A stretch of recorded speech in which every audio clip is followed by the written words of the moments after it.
Nakapagrehistro ka na ba para sa darating na halalan? Magtungo na sa inyong local COMELEC office para sa local voter registration. At sa anumang embahada, konsulada o MECO ng Pilipinas para sa overseas voter registration.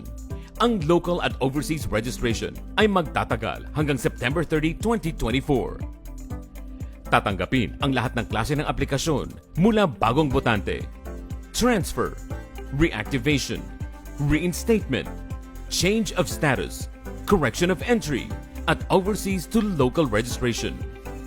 Basta qualified magrehistro, welcome kayo dito!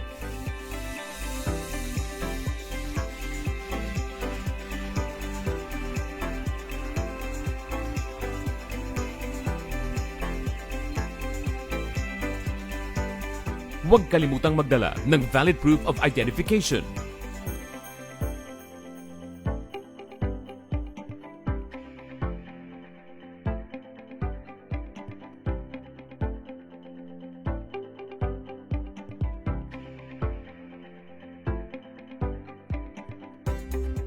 Para sa karagdagang impormasyon, bisitahin lamang ang COMELEC website o social media pages nito.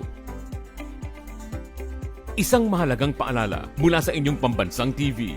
Kasama mong naghahangad ng malinis at maayos na halalan sa isang bagong Pilipinas.